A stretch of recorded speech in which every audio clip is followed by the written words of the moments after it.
आदाब नाजरीन, health and innovation खबर खैरियत की प्रोग्राम में मैं रति मेहरा आप सभी का खैर मकदम करती हूँ। खबर खैरियत के हर शुमारे में हम किसी न किसी मर्ज़ पर गुफ्तगू करते हैं और आज हम चर्चा करेंगे यूरोलॉजी यानी मूत्र विज्ञान के बारे में। आखिर यूरोलॉजिकल प्रॉब्लम्स क्या हैं, इसके क्या कारण हैं और इसके क्या क्या उपचार हैं, इन्हीं सभी मौजू पर आज बातचीत करने के लिए हमारे साथ हैं 3 मेहमान जो कि अलग अलग विधाओं से हैं। तो आइए आपका उनसे तारुफ कराते हैं।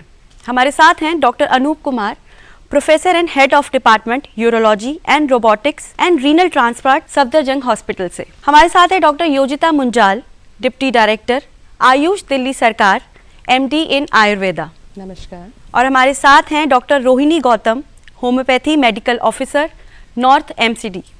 आप सभी का हमारे प्रोग्राम में इस्तकबाल है। डॉक्टर अनूप, मैं आपसे जानना चाहूँगी कि यूरोलॉजी क्या है और इसमें क्या क्या बीमारियाँ आती हैं? यूरोलॉजी में हम जो हमारा यूरिनरी ट्रैक्ट की जो डिजीज़ है उसको इंक्लूड करते हैं, जिसमें किडनी, ब्लैडर, महिलाओं में यूरेथ्रा की प्रॉब्लम हो सकती है, मेल्स में प्रोस्टेट की प्रॉब्लम हो सकती है और एक्सटर्नल जेनिटलिया को भी इसमें इंक्लूड करते हैं।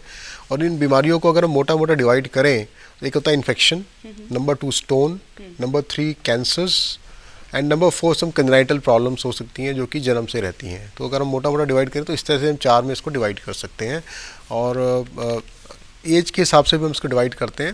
लेकिन अगर हम इस 4 कैटेगरी में डिवाइड करते हैं तो मोटा मोटा हम सबको इसमें इंक्लूड कर सकते हैं। ओके। डॉक्टर मुंजाल, आयुर्वेदा में यूरोलॉजी की किस तरह की समस्याएं आती हैं? आयुर्वेद में जो हम अभी पेशेंट्स अपने पास देखते हैं, जो हमारी डिस्पेंसरीज में आते हैं रेगुलरली, तो सबसे ज़्यादा हमारे पास आते हैं रीनल कैल्कुलाई के, यानी कि पथरी जो होती है, ये किडनी में भी हो सकती है, यूरिनरी ब्लैडर में भी हो सकती है या यूरेटर में भी हो सकती है। तो इस तरीके के पेशेंट्स हमारे पास ज़्यादा आते हैं। इसके अलावा हमारे पास इनकंटिनेंस के जो एल्डरली जो बड़े बुजुर्ग लोग होते हैं उनमें एक प्रॉब्लम होती है कि वो पेशाब का फ्लो रोक नहीं पाते हैं, या स्ट्रेस इनकंटिनेंस, जैसे कि हंसते हैं, बात करते हैं या खांसी करते हैं तो उसमें उनका पेशाब थोड़ा सा निकल जाता है। तो इस तरीके के पेशेंट्स आते हैं। इसके अलावा प्रोस्टेट के आते हैं। तो इस तरीके के मरीज़ हम जनरली हमारे पास रहते हैं। ओके।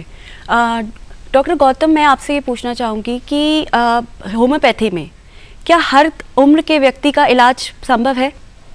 हाँ जी, बिल्कुल। होम्योपैथिक में भी हमारा जो यूरोलॉजी की प्रॉब्लम्स होती हैं उसमें है, जैसे कि बच्चों में प्रॉब्लम्स होती है, इनकॉन्टिनेंस की बहुत प्रॉब्लम होती है, नॉक्टर्नल एन्यूरेसिस बोलते हैं, रात को बच्चे पेशाब अक्सर जो है बिस्तर गीला कर देते हैं। और उसके बाद जो है यूटीआई की प्रॉब्लम्स जो फीमेल्स में होती हैं उसमें भी स्टोन की प्रॉब्लम, इसका तो होम्योपैथिक में बहुत ही अच्छा इलाज है। और जो प्रोस्टेट की प्रॉब्लम है जो हम की बुज़ुर्गों में देखते हैं, तो इन सब के हमारे पास काफ़ी जो है रोगी आते हैं और हम इसका जो ट्रीटमेंट बहुत अच्छे से कर देते हैं। काफ़ी मेडिसिन्स हैं हमारे पास ऐसी जो इन सब, तो उम्र के हर दौर के जो बच्चे हैं, जवान हैं या बूढ़े हैं, उनके हिसाब से हमारे पास भी इन सब के जो है इस मर्ज़ का जो है हल है।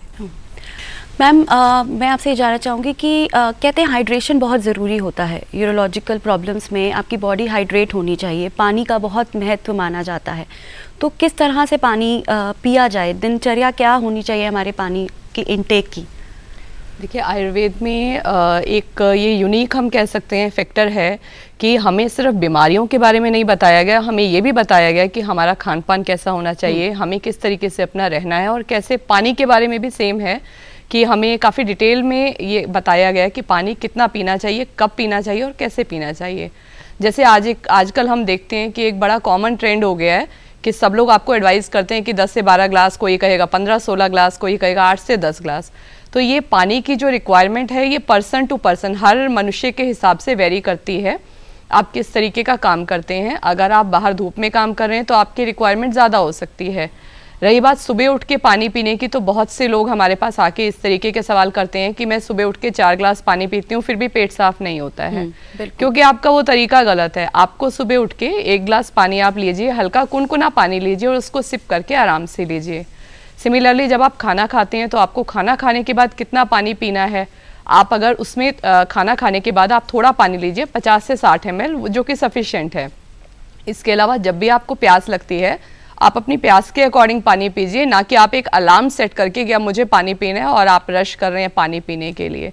आप अपनी रिक्वायरमेंट के अकॉर्डिंग जब हम एसी एनवायरनमेंट में काम करते हैं तो हमारी पानी की हमें क्योंकि स्वेटिंग नहीं होती है तो हमें प्यास भी नहीं लगती है उस कंडीशन में। तो आप उस समय हाइड्रेशन के लिए थोड़ा थोड़ा पानी 2-3 घंटे पे 50-60 ml या 100 ml जितना आप अपनी रिक्वायरमेंट के अकॉर्डिंग पीते रहें। बिल्कुल ठीक सलाह दी। पानी पीना ज़रूरी है पर इसका एक सही तरीका ज़्यादा ज़रूरी है।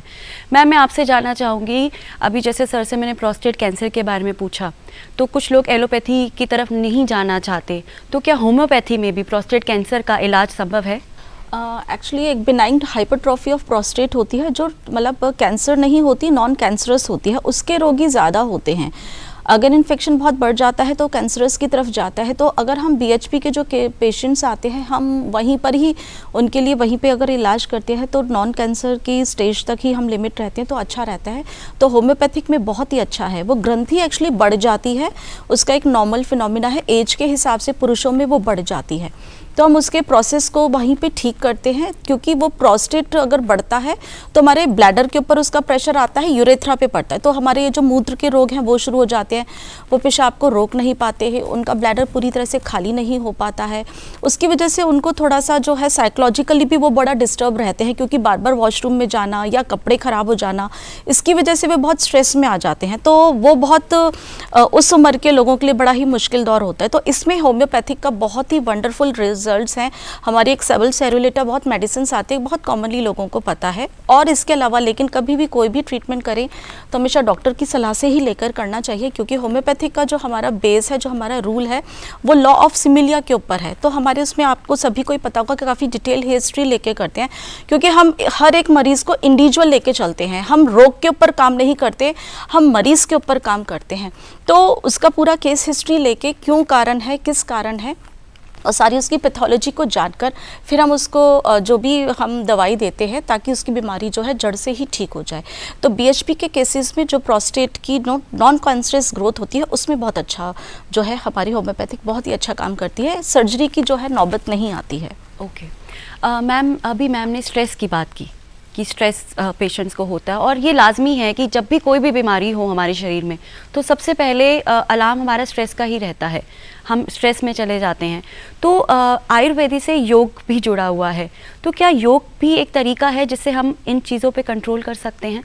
जी, योग काफ़ी हद तक हमें बहुत सारी डिजीज़ेस को कंट्रोल करने में मदद करता है। एक तो देखिए फिज़िकल एक्टिविटी तो है ही, आप जितने योगासन करते हैं आप किसी ना किसी प्रकार से अपनी मसल्स को मूव कर रहे हैं और एक पर्टिकुलर आप जब उसको मूवमेंट्स को एक पर्टिकुलर आप उसका एक सीक्वेंस अगर फॉलो करते हैं, एक क्रम में अगर आप करते हैं तो उससे आपको डेफिनेटली लाभ होता है। जैसे कि अभी स्ट्रेस इनकंटिनेंस की जैसे हम लोग अभी बात कर रहे थे, तो जो स्ट्रेस इनकंटिनेंस के पेशेंट्स होते हैं उनमें कुछ स्टडीज़ की गई तो पाया गया कि ताड़ासन, उत्कट आसन, अश्विनी मुद्रा और त्रिकोण आसन, इस तरीके के आसन जो हैं उनका बहुत अच्छा रिजल्ट आया। तो ये बेसिकली पेरिनियम की जो हमारे जो नीचे के गुद मार्ग और जो मूत्र मार्ग की मसल्स हैं उन पे काम करके उनको टोनिंग करते हैं। तो ये अगर हम करते हैं तो उसको काफ़ी उसका अच्छा रिजल्ट आता है। सिमिलरली जो स्ट्रेस की जहाँ तक बात है तो स्ट्रेस के लिए प्राणायाम जो है वो बहुत अच्छा रहता है। अगर आप प्राणायाम करते हैं तो वो आपको काफ़ी हद तक स्ट्रेस कंट्रोल करने में मदद करता है। इन सब किसी भी आसन को करने से पहले मैं ये चाहूँगी कि आप हमेशा आसन को किसी अच्छे किसी योग्य पुरुष की देखरेख में करें और इसके लिए आप मिनिस्ट्री ऑफ आयुष, भारत सरकार की जो वेबसाइट है मोरारजी देसाई इंस्टीट्यूट की, वहाँ पर आपको इन आसन का डिटेल भी मिल जाएगा कि आपको किस तरीके से और कैसे करने हैं। जैसे कि आप कोई भी आसन करते हैं तो हम सबसे पहले सूक्ष्म आसन या सूक्ष्म व्यायाम जिसे कहते हैं वो करवाते हैं।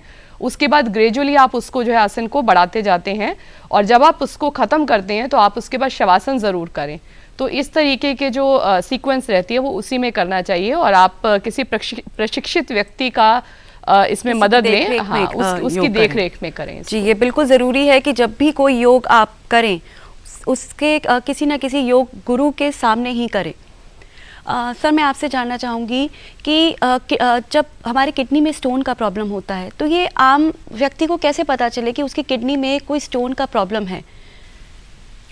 जब पेशेंट को किडनी में अगर स्टोन है तो उसको सिम्टम्स आएंगे, अपर एब्डोमेनल पेन स्टार्ट हो जाता है, वॉमिटिंग आ सकती है अगर बहुत ज़्यादा पेन हो, यूरिन में ब्लड आ सकता है, यूरिन में जलन स्टार्ट हो सकती है, और अगर उसकी वजह से बहुत लंबे टाइम तक ऑब्स्ट्रक्शन है तो आपको किडनी यहाँ पर लंप बना के फील हो सकता है पेशेंट को कि यहाँ पर कुछ लंप फील हो रहा है, और उसको फीवर आ सकता है हाई ग्रेड। तो ये सब सिम्टम्स हैं जो कि किडनी स्टोन और उसकी कॉम्प्लिकेशन की वजह से होते हैं। तो जिस किसी को भी इस तरह के सिम्टम्स हैं तुरंत जाकर एक अच्छे यूरोलॉजिस्ट को दिखाकर अपने टेस्ट करा लेने चाहिए। और इसमें बहुत सिंपल से टेस्ट हम लोग करते हैं, अल्ट्रासाउंड, एक यूरिन का टेस्ट, एक ब्लड का टेस्ट, ज़रूरत पड़ती है तो एक सीटी स्कैन कराते हैं। और फिर आजकल ट्रीटमेंट भी इतने ज़्यादा एडवांसेस आ गए हैं कि अब ओपन सर्जरी तो बंद ही हो गई है, हम लोग एंडोस्कोपिक सर्जरी से ही करते हैं, जिसमें हम पेशाब के रास्ते अंदर से जाकर हम RIRS को बोलते हैं, रेट्रोग्रेड रीनल सर्जरी, स्कोप से स्टोन को लेज़र से तोड़ देते हैं, या हम पंक्चर करके पीछे से PCNL करके स्टोन को बहुत छोटे से इंसिजन से निकाल देते हैं। तो बड़े डिसएडवांसेस स्टोन में आ गए हैं, लेकिन 20-30% ऐसे पेशेंट होते हैं इसमें स्टोन दवाई से भी निकल जाता है। तो इसलिए सभी पेशेंट्स में सर्जरी की जरूरत नहीं है, ये भी श्रोताओं को और दर्शकों को समझना चाहिए। तो मैम जैसे सर ने बताया कि सर्जरी की कुछ पेशेंट्स को ज़रूरत होती है, तो क्या होम्योपैथी में भी इसका इलाज है कि सर्जरी की ज़रूरत ना पड़े? जी हाँ, बिल्कुल। होम्योपैथिक में तो किडनी स्टोन्स के लिए बहुत ही अच्छा है। अगर किसी भी साइज़ का हो तो हम उसके ऊपर वर्क करते हैं, क्योंकि अगर बड़े साइज़ का भी होता है तो हमारे पास ऐसी मेडिसिन्स हैं कि हम उनको क्रश कर देते हैं, उनके साइज़ को छोटे लगा कर देते हैं ताकि फिर वो पेशाब के रास्ते से बाहर निकल आए। तो बर्बेरिस वल्गैरिस बहुत ही कॉमनली है, लेकिन सिर्फ एक पर्टिकुलर दवाई नहीं, पूरा केस लेके जैसे मैंने बताया है था वैसे ही हम लेंगे। और जो स्टोन बनने की जो टेंडेंसी है हमारी होम्योपैथिक उसके ऊपर बहुत वर्क करती है, क्योंकि क्या होता है कि एक बार स्टोन अगर आपका निकल जाता है या आप उसको सर्जरी से या जैसे भी करते हो, लेकिन दोबारा बनने के बहुत चांसेस होते हैं। तो होम्योपैथिक में हम ऐसी दवाई देते हैं कि जिससे जो उनकी टेंडेंसी है वो भी ख़त्म होती है, क्योंकि हर किसी को नहीं, वही खान पान वही है, एक ही फैमिली मेम्बर सब खाते पीते हैं, लेकिन किसी एक को ही ऐसा क्यों होता है। तो जो उनकी पर्टिकुलर उनकी बॉडी की सेंसिटिविटी या टेंडेंसी होता है, तो हम उसके ऊपर भी वर्क करते हैं कि जो उनकी बार बार शरीर के अंदर ये जो आपके पथरी बन रही है वो नहीं बने, और उसके जितने भी वो पथरी जो बनी हुई है वो भी बाहर निकल जाए, चाहे वो यूरेटर में हो, चाहे ब्लैडर में हो, किडनी में हो। तो लेकिन इसके साथ साथ हमें खान पान का भी बहुत ध्यान रखना होता है, क्योंकि अगर आप खान पान सही नहीं रखेंगे तो आप रोग से तो ग्रसित होंगे ही होंगे। तो जैसे कि पानी पीने का भी मैम ने भी बताया था, तो पानी पीने का जो है उचित मात्रा में, ऐसा नहीं है कि स्टोन है तो एकदम से बस सब लोग कुछ सोचे कि बहुत सारा पानी पीना है, नहीं। एडिक्वेट शब्द मतलब सही मात्रा में आपको पीना होता है, अपनी बॉडी की नेसेसिटी के अकॉर्डिंग आपको पीना चाहिए कि और सब आप अपने शरीर का खुद ही इंडिकेटर है। हमें अपने पता चल जाता है कि जब हमें प्यास लग रही होती है और हमें उसी समय पानी पी के अपनी जो है अपनी बॉडी की नीड को फुलफिल करना चाहिए। और कुछ खाने पीने में पर्टिकुलर चीज़ें होती हैं जिससे कहते हैं कि स्टोन्स बन जाते हैं, जैसे कि टमाटर है, बैगन है, अमरूद है बहुत, और पालक है, बथुआ वगैरह है। तो उन सब चीज़ों को भी थोड़ा सा अवॉइड करना चाहिए। प्रॉपर ट्रीटमेंट लेंगे तो सर्जरी की नौबत भी नहीं आती है। तो जैसे कि अभी आपने बताया कि ये सब चीज़ें अवॉइड करें, जैसे टमाटर और ये सब, तो ये क्या हर व्यक्ति के लिए है या स्टोन की प्रॉब्लम है उन्हीं के लिए? तो ये पता भी कैसे चले कि हमें कि अब हमें स्टोन की प्रॉब्लम जैसे शुरुआती स्टेज है, नहीं पता है, तो क्या कुछ चीज़ों का ऐसा परहेज़ है जो हमें शुरू से ही करके चलना चाहिए? जैसे सर ने बताया था अभी, सिम्टम्स तो हमें जब आएंगे तभी हमें पता चलेगा, कि नहीं तो अंदर हमें नहीं पता चलता है। जब हमें पता चल गया कि अगर हमें ये प्रॉब्लम हो रही है, हम इस रोग से ग्रसित हैं, तो हमें आहार विहार के ऊपर ध्यान देना ही है। जैसे कि है तो हमें उन डाइट के ऊपर तभी से फोकसिंग कर देनी चाहिए। किसी भी प्रैक्टिशनर से आपको मिल लेना चाहिए जहाँ पे भी जो है आपका विश्वास हो। तो खाने पीने में तो आपको हर पैथी में ही ध्यान रखना पड़ेगा, फिर आप उसके बाद जो है अपना फर्दर ट्रीटमेंट करा सकते हो। तो खाने पीने का जैसे ही आपको पता चले तो आपको ध्यान रखना ही पड़ेगा, उन चीज़ों का अवॉइड करेंगे तो पथरी बनने के चांसेस कम हो जाते हैं। सर अगर कीमोथेरेपी की बात करें तो कीमोथेरेपी की ज़रूरत कब पड़ती है? कीमोथेरेपी अगर हम प्रोस्टेट कैंसर की बात करें तो स्टेज 3 जैसे बताया मेटास्टेसिस, जब किडनी कैंसर पूरे शरीर में फैल जाता है तो पहला हम देते हैं हार्मोनल ट्रीटमेंट देते हैं, यानी कि हम इंजेक्शन एक लगाते हैं या उनकी टेस्टिस निकाल देते हैं, जिससे कि जो हार्मोन है टेस्टोस्टेरोन वो कैंसर को बढ़ावा ना दे। जब पेशेंट उसको रिस्पॉन्ड करना बंद करता है तो सेकेंड लाइन ट्रीटमेंट में कीमोथेरेपी आता है। तो प्रोस्टेट कैंसर में तो सेकेंड लाइन ट्रीटमेंट है मेटास्टेटिक सी प्रोस्टेट में, लेकिन जो ब्लैडर कैंसर होता है अगर वो कैंसर स्प्रेड कर गया पूरे बॉडी में तो फर्स्ट लाइन ट्रीटमेंट कीमोथेरेपी होता है। किडनी कैंसर के लिए कीमोथेरेपी अभी इतनी ज़्यादा कारगर नहीं है, उसमें इम्यूनोथेरेपी यूज़ करते हैं। तो कीमोथेरेपी इस तरह से हर कैंसर के हिसाब से नई कीमोथेरेपी ड्रग्स आ चुकी हैं और इससे कई पेशेंट्स की सर्वाइवल बढ़ गया है, वो कई महीने सालों तक जिंदा रहते हैं और अच्छी क्वालिटी ऑफ लाइफ जीते हैं। तो काफ़ी तरक्की हुई है इस विषय में और इससे अब सीए प्रोस्टेट जो है लेटेस्ट जो लास्ट से लास्ट स्टेज में पेशेंट आता तब भी कई महीने सालों तक जिंदा रह सकता है। तो ये पेशेंट्स के लिए बहुत अच्छी एक खबर है कि एडवांसेस में हो रहे हैं। ओके मैम, कीमोथेरेपी की अभी हमने बात की, तो कीमोथेरेपी जब एक व्यक्ति करवाता है तो उसके आफ्टर इफ़ेक्ट्स भी होते हैं, तो उन आफ्टर इफ़ेक्ट्स में आयुर्वेदा किस तरह से मदद करता है? जब कोई इस तरीके का हमारे पास पेशेंट आता है जो ऑलरेडी कीमोथेरेपी ले चुका है या ले रहा है, तो जनरली वो हमारे पास आते हैं दो तरीके की चीज़ों के लिए। या तो उन्हें बहुत ज़्यादा स्ट्रेस होता है और फियर होता है कि मैं ये ट्रीटमेंट ले रहा हूँ, मुझे ठीक होगा या नहीं होगा या क्या करना चाहिए। तो उस समय हमारा सबसे पहला ये काम होता है कि हम उसे सही गाइड करते हैं कि आप ये जो ट्रीटमेंट ले रहे हो आप इसको कंप्लीट करो और इसके साथ में आप क्वालिटी ऑफ लाइफ इम्प्रूवमेंट के लिए, जैसे अगर आपको सिम्टम है, आपने कीमोथेरेपी ली तो जनरली उसके बाद कॉन्स्टिपेशन हो जाती है या स्किन में जो ड्राइनेस हो गई या इस तरीके के और भी काफ़ी तरीके के अलग और सिम्टम्स आते हैं या कुछ और प्रॉब्लम्स आती हैं, तो उसके लिए हम उनको क्वालिटी ऑफ लाइफ के लिए कुछ आयुर्वेदिक जो हमारी जड़ी बूटियाँ कह सकते हैं जो न्यूट्रिशनल वैल्यू की होती हैं वो हम उनको रिकमेंड करते हैं कि आप इस समय ये साथ साथ ले सकते हैं।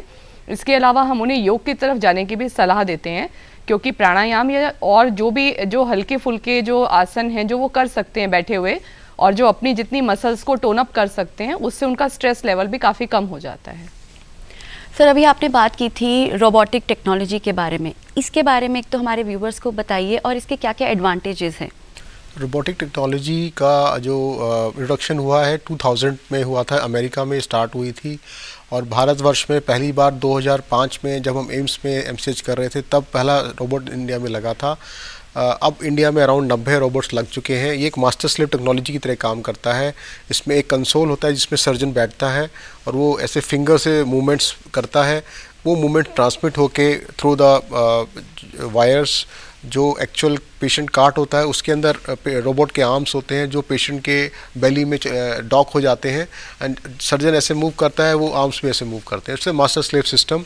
इसके 2-4 बड़े एडवांटेजेस हैं। नंबर 1, हमें 10 टाइम्स मैग्नीफिकेशन मिलता है जब हम देखते हैं। नंबर 2, हमें 3D विजन मिलता है, यानी कि डेप्थ परसेप्शन मिलता है। नंबर 3, जो हमारे इंस्ट्रूमेंट्स के मूवमेंट्स हैं वो 360 डिग्री मूवमेंट्स हैं, यानी कि लैप्रोस्कोपी में हम 2 डिग्री ही घूम सकते हैं, इधर या उधर। इसमें हम पूरा 360 डिग्री मूव कर सकते हैं। इसको कहते हैं एंडोरिस्ट मूवमेंट। उससे क्या होता है कि सूचरिंग बड़ी फास्ट हो जाती है, डिसेक्शन बड़ा ही प्रिसाइज हो जाता है, ब्लड लॉस बिल्कुल ख़त्म हो जाता है, पेशेंट को रिकवरी बहुत फास्ट होती है। हम आज सर्जरी करते हैं, फर्स्ट से सेकंड डे में डिस्चार्ज कर देते हैं, पेन बिल्कुल नहीं होता है। पहले ओपन सर्जरी में पेशेंट को 3-4 हफ्ते अस्पताल में रहना पड़ता था, अब सेकंड डे पेशेंट डिस्चार्ज हो जाता है। तो रिकवरी फास्ट हो गई, ब्लड लॉस ख़त्म हो गया, पेन ख़त्म हो गया और एडवांस कैंसर हम रोबोट के माध्यम से कर पा रहे हैं, वो भी मिनिमली इन्वेजिव टेक्निक से। तो पेशेंट को लंबे जो चीरा लगते थे उसमें इन्फेक्शन होना, उसके अंदर हर्निया बन जाना, ये सब कॉम्प्लिकेशन ख़त्म हो गए हैं। तो जो डर था और सबसे बड़ा डर था लोगों में कि जब हम कैंसर का सर्जरी कराएंगे तो पेशाब लीक करता रहेगा, इसलिए लोग ओपन सर्जरी कराने जाते ही नहीं थे। जब से रोबोट सर्जरी आया है अब लीकेज बिल्कुल ख़त्म हो गया, ऑलमोस्ट नील हो गया है और तो और उनकी जो इरेक्शन की पावर है वो भी हम प्रिजर्व कर लेते हैं। तो ये इतना ज़्यादा बून है कैंसर पेशेंट्स के लिए। और एक हमारे यहाँ मिथ है कि कैंसर प्रोस्टेट इंडिया में इतना कॉमन नहीं है, बताना चाहूँगा दर्शकों को बहुत कॉमन है। इनफैक्ट जो दिल्ली की इंडिया की जो मेट्रो सिटीज़ है उसमें second most common cancer in the Indian males है, जो हमने एक शोध पत्र अभी जारी किया था आज से 3-4 साल पहले ICMR के साथ मिलकर। इसमें देखा गया है कि वेरियस कैंसर रजिस्ट्री में second most common cancer Indian males है। तो मेरा एक अनुरोध है सभी दर्शकों से जो सुन रहे हैं कि इसके लिए सजग रहें, जो आपको सिम्टम्स बताए हैं उसके लिए आप उसको इग्नोर ना करें। और साल में एक बार प्रोस्टेट स्पेसिफिक एंटीजन एक ब्लड टेस्ट होता है और एक DRE डिस्ट्रिक्ट एग्जामिनेशन जो कि सर्जन या यूरोलॉजिस्ट कर सकते हैं। ये 2 टेस्ट अगर आप साल में एक बार करा लेंगे तो प्रोस्टेट कैंसर को आप अर्ली स्टेज में डिटेक्ट कर सकते हैं और उसको एडवांस फेज में जाने से रोक सकते हैं। अगर हमने अर्ली स्टेज में आपको डिटेक्ट कर लिया तो हम आपको हमेशा के लिए क्योर कर सकते हैं। अगर आप ये 2 चीज़ें भी याद रखेंगे इस शो से तो मेरे को लगता है कि हम कई पेशेंट्स को बचा सकते हैं डेथ से और कॉम्प्लिकेशन से। बहुत बहुत शुक्रिया आपका। मेरा इससे ये सवाल है कि क्या ये आम आदमी इस टेक्नोलॉजी का इस्तेमाल कर सकता है? क्या उसकी रीच में है? बिल्कुल रति जी, आपने बहुत इंपॉर्टेंट क्वेश्चन पूछा कि हम टेक्नोलॉजीज़ की बात करते हैं बट अफोर्डेबिलिटी की बात नहीं करते, और इसके लिए भारत सरकार को मैं बधाई देना चाहूँगा कि उन्होंने पहला सेंट्रल गवर्नमेंट जो हमारा हॉस्पिटल है सफदरजंग हॉस्पिटल में हमने 3 साल पहले रोबोट को इंस्टॉल कर लिया है, और अभी हम 300 से ज़्यादा केसेस कर चुके हैं। हमारे यहाँ बिल्कुल फ्री ऑफ कॉस्ट है। एक रोबोटिक सर्जरी का कॉस्ट 6 से 7 लाख आता है किसी अच्छे प्राइवेट हॉस्पिटल में, हमारे यहाँ टोटली फ्री ऑफ कॉस्ट है। तो डेफिनेटली सरकार अब अच्छे सेंट्रल गवर्नमेंट या एम्स लाइक इंस्टीट्यूट्स में रोबोट लगा रही है, और जैसा मैंने बताया अभी 10 इंस्टीट्यूट्स हैं गवर्नमेंट के, इंक्लूडिंग एम्स चंडीगढ़, SGPGI, जिपमेर पौंडीचेरी और सफदरजंग, जहाँ पर रोबोट लग चुका है। और जो भी पेशेंट्स को ज़रूरत है रोबोटिक सर्जरी की, हमारे पास रेफ़र होकर पूरे भारतवर्ष से आते हैं और उनको बिल्कुल फ्री ऑफ कॉस्ट ट्रीटमेंट मिलता है। और तो और जो रीनल ट्रांसप्लांट हम करते हैं वो भी फ्री ऑफ कॉस्ट है। तो सरकार इसमें बहुत ज़्यादा काम कर रही है। इवन आयुष्मान भारत स्कीम जो है उसमें अभी रोबोटिक्स इन्वॉल्व तो नहीं हुआ है, ट्रांसप्लांट भी इंक्लूड नहीं हुआ है, बट आने वाले समय में मुझे लगता है सरकार इसको भी इन्वॉल्व कर लेगा। मैम, जैसे कि ये प्रॉब्लम्स आती हैं इन्फेक्शंस की हमारी बॉडी में, जैसे अगर UTI की बात करें या, तो इन प्रॉब्लम से कैसे बचाव किया जाए कि ये प्रॉब्लम्स हो ही ना? इसके लिए सिर्फ एक स्पेसिफिक यूरिन में इन्फेक्शन की अगर हम बात ना करके अगर हम जनरल बात करते हैं कि किस तरीके से हम अपनी बॉडी को सब तरीके के बीमारियों से, किसी भी इन्फेक्शन से या और बीमारियों से कैसे हम उसको बचा के रखें, तो मैं आपको बताना चाहूँगी कि इस साल भारत सरकार ने आयुर्वेदा फॉर पोषण करके एक प्रोग्राम चलाया है जो पूरे 1 साल तक चलेगा, और अक्टूबर में हमने इसे स्टार्ट किया है। इसके अंतर्गत हम लोगों को ये बता रहे हैं कि उन्हें खाना किस तरीके से खाना चाहिए, किस तरीके की डाइट खानी चाहिए, कितना खाएं और कैसे खाएं। जैसे कि मैं आपको बताऊंगी कि अभी जैसे आप देखते हैं पहले हमारी जो जनरेशन्स जो ट्रेडिशनल नॉलेज पास होती थी, हमारे जो एल्डर्स होते थे घर में, बड़े बूढ़े होते थे, वो हम अगली जनरेशन को कुछ इन्फॉर्मेशन पास करते थे कि ये खाना इस तरीके का बनाओ, या सर्दियाँ आ गई हैं तो हम अलग तरीके के अलसी वगैरह ये सब सीड्स हमारी डाइट में होते थे। लेकिन अब क्या हुआ है कि जब से न्यूक्लियर फैमिलीज़ हुई हैं तो वो ट्रेडिशनल जो लेगेसी थी वो पास नहीं हो रही है। तो नाउ इट इज़ टाइम कि अब ये वो समय है कि हम अपने लोगों को, सबको, ये मेट्रो सिटीज़ में भी और बाकी जगह पे भी बताएं कि आपको जो लोकली ग्रोन फूड है वो आप लीजिए, और आप कितना खाते हैं, जब आपको ज़रूरत है आप तभी खाइए, ये नहीं कि आप हर समय जंक फूड खा रहे हैं। फॉर एग्जांपल जैसे फ्रेंच फ्राइज़ हैं या चिप्स हैं, आप इनको अगर लेते हैं तो आपको किडनी स्टोन होने का ज़्यादा खतरा होता है। तो आप इस तरीके की डाइट्स को आप अवॉइड करिए। आपको पता है कि ये जंक फूड है, आपको हेल्थ नहीं देगा ये। आपको मोमेंटरीली तो आपको अच्छा लगेगा कि मैं ये खाना चाहती हूँ तो मुझे मिल गया, आई एम हैप्पी, पर ये आपको हेल्थ नहीं देगा। तो एक न्यूट्रिशनल फूड जो है वो आपको किस तरीके से लेना है। इसके अलावा आप खाना किस समय खाते हैं, जैसे एक ट्रेंड है कि ब्रेकफास्ट स्किप कर दिया जाता है वेट लूज करने के लिए, तो ऐसा ना करें। आप ब्रेकफास्ट अपना 3 बार आप जो खाना लेते हैं मेजर मील्स वो आप लीजिए। आप बार बार मंचिंग नहीं करिए कि आपने अभी खाना खाया है। तो आजकल एक बहुत अलग अलग तरीके की डाइट्स के बारे में हम सुनते हैं कि एटकिंस डाइट है, वेगान डाइट है, ये डाइट वो डाइट। तो आप उन सब में ना जाकर आप अपनी विवेक बुद्धि का प्रयोग करके आप देखें कि अगर आप हर 2-2 घंटे पे खाना खा रहे हैं, आपका पुराना खाना अभी पचा नहीं है, तो आपने अपनी मशीनरी को कोई रेस्ट का टाइम नहीं दिया है। तो आप अपना खाना, जब आपका पहला खाना पच जाता है तब दूसरी बार खाएं। एक और है कि हम खाना खाते हुए कोई चीज़ पसंद नहीं आई तो हम कहते हैं हम उसकी उसी समय बुराई करना शुरू कर देते हैं। तो ये इस तरीके की चीज़ें नहीं करिए। आपको जो न्यूट्रिशियस फूड दिया जा रहा है, जो ग्रीन लीफी वेजिटेबल्स हैं, इनको आप अपनी डाइट में रखिए। हर तरीके का लोकली ग्रोन फूड और जो उस सीजन में हो रहा है उसे आप अपनी डाइट में रखिए। आप जब भी न्यूट्रिशियस फूड खाएंगे और सही तरीके से खाएंगे तो आप मैक्सिमम जो बीमारियां होती हैं उनसे आप दूर रहेंगे। बिल्कुल मैम, मैं आपसे भी यही जानना चाहूँगी कि आप क्या हमारे व्यूवर्स को मैसेज देना चाहेंगे फॉर एक हेल्दी लाइफस्टाइल। खाने पीने के बारे में तो मैम ने बताया ही है, लेकिन हमें हाइजीन के ऊपर भी बहुत ध्यान रखना पड़ता है। आजकल की इस पैंडेमिक सिचुएशन में जैसे सभी जानते हैं तो हाथों को भी धोना, लेकिन बच्चों को स्पेशली ये समझाना कि जब भी वो वॉशरूम जाएं उसके बाद इवन आफ्टर यूरिनेशन भी, क्योंकि उनको ये भी नहीं होता, वहाँ से भी हम लोगों को जो है बैक्टीरियल इन्फेक्शन बहुत मिल जाता है। छोटी जो बच्चियां होती हैं उनको नहीं पता होता, कई बारी क्या होता है कि जब उनको अपने गुदाद्वार के रास्ते से, क्योंकि जब उनको सफाई का अच्छे से नहीं पता हो तो कई बारी हमारे गुदाद्वार से मूत्र रोग बहुत उनको हो जाते हैं, इन्फेक्शन जो है पीछे से आगे की तरफ उनको मिल जाता है। तो ये थोड़ी सी छोटी छोटी हैबिट्स होती हैं ये बताना। खाने पीने के बारे में भी यही होता है, यूरिन होल्ड नहीं रखना, क्योंकि यूरिन होल्ड करते हैं तो जो बैक्टीरियाज कई बारी आउटसाइड बैक्टीरियाज होते हैं उनको ग्रो करने का मौका मिल जाता है। और जब अगर ध्यान नहीं दिया जाता, इम्यूनिटी वीक होती है, अगर उनका खान पान भी नहीं सही है तो वो नीचे के रास्ते मतलब हमारे जो है यूरेथ्रा से ब्लैडर से फिर हमारे ऊपर तक के जो है इन्फेक्शन होने के बहुत चांसेस होते हैं। तो जनरल हाइजीनिक भी हमें बच्चों को बताना है कि पब्लिक टॉयलेट्स वगैरह जो अगर बड़े भी यूज़ करते हैं, बच्चे यूज़ करते हैं, कि क्लीनिंगनेस कैसे रखनी है, खाना खाने से पहले बाद में भी हाथ धोना इसलिए बहुत ज़रूरी है, और वॉशरूम जाने के बाद भी। और बाकी यूरिन होल्ड नहीं रखना। बच्चे क्या होता है आजकल ऑनलाइन का बहुत ज़माना हो गया है, क्लासेस में बिजी हैं, होल्ड करके रखते हैं। तो ये भी एक बहुत होता है कि जहाँ पे यूरिन बहुत ज़्यादा देर तक पड़ा रहता है तो जो हमारे यूरिन खुद ही एक एसिडिक होता है, जो भी बाहर का अगर कोई ऐसा बैक्टीरिया आया है वो उसको खुद ही मारता है, लेकिन वो उसका काम फिर ख़त्म हो जाता है। तो इसलिए बैक्टीरियल इन्फेक्शन बच्चों को भी ज़्यादा होने लग जाते हैं और धीरे धीरे हमारी जो नेग्लिजेंसी है तो वो इन्फेक्शन बढ़ जाता है। तो हम शुरुआती जो बेसिक ग्रास रूट लेवल पे ही अगर हम बेसिक हाइजीन का ध्यान रखेंगे, खाने पीने का ध्यान रखेंगे, तो हमें इस तरह की बीमारियां होंगी ही नहीं। Thank you. सर मैं आपसे भी ये जानना चाहूँगी क्या डूज एंड डोंट्स हैं जो हमें जो है इसके अंदर ध्यान रखने चाहिए? कि बिल्कुल रति जी, मैं सभी दर्शकों को रिक्वेस्ट करना चाहूँगा स्टोन्स के बारे में 2-3 बड़ी इंपॉर्टेंट चीज़ें हैं। जैसा हमारे दोनों और पैनलिस्ट ने बताया, पानी आपको, अगर हम एडल्ट्स की बात करें 2 से 3 लीटर हम कहते हैं पर डे, क्योंकि हम चाहते हैं कि आपका urine production 1.5 to 2 litres per day रहे। और ये डिपेंड करता है कि सर्दियों में या गर्मियों में आप 3 लीटर तक पी सकते हैं, लेकिन सर्दियों में 2 लीटर से ज़्यादा ना पिएं। प्लस अगर आप ऑक्यूपेशन एक्सपोजर ज़्यादा है जिसमें आप बाहर आउटफील्ड में काम कर रहे हैं तो आप ज़्यादा भी बढ़ा सकते हैं। तो हो गया वाटर इनटेक। नंबर 2, आपको लेमन और ऑरेंज ज़्यादा लेना है क्योंकि ये स्टोन को प्रिवेंट करते हैं होने से। कुछ ऐसे फूड प्रोडक्ट्स हैं जो कि स्टोन कंपोजिशन के हिसाब से हम उनको बताते हैं, क्योंकि सबसे कॉमन स्टोन होता है कैल्शियम ऑक्सलेट स्टोन। इसमें बताया जाता है कि जो फूड्स रिच इन ऑक्सलेट्स होते हैं उनको आपको अवॉइड करना है, जिसमें ग्रीन लीफी वेजिटेबल्स हैं, स्पिनच है और उसके अलावा ड्राई फ्रूट्स हैं, नमक है, इसको आपको कम लेना है। अल्कोहल और स्मोकिंग ना सिर्फ स्टोन को बढ़ावा देता है बल्कि कैंसर को बढ़ावा देता है। अब हम कैंसर की तरफ आते हैं।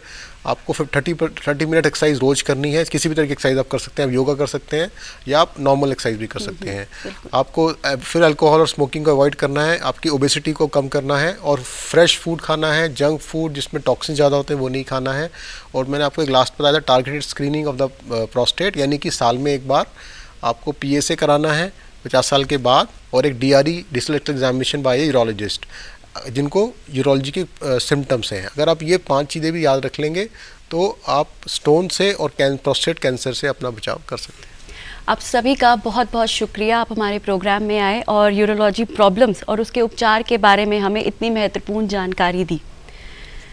नाजरीन, हमें उम्मीद है कि आपको हमारा ये प्रोग्राम पसंद आया होगा और यदि आपके कोई सुझाव हों तो आप हमें feedback ddurdu@gmail.com पर भेज सकते हैं। और चलते चलते, सेहत है सबसे ज़रूरी, इसके बिना ज़िंदगी है अधूरी। आदाब।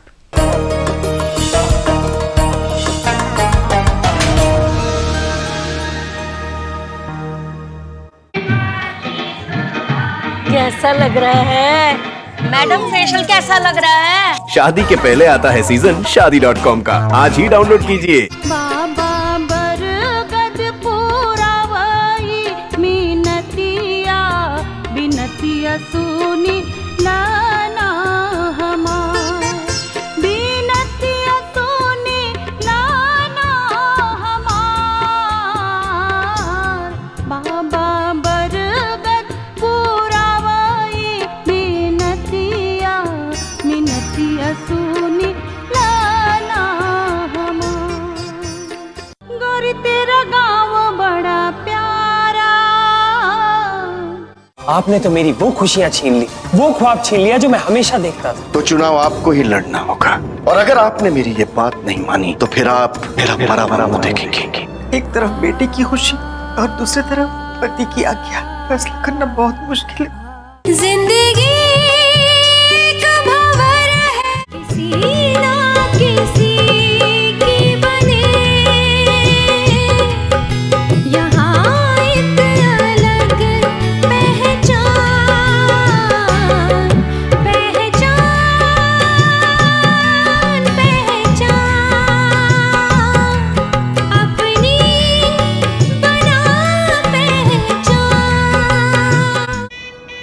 हनीमून के लिए कहाँ जाना है?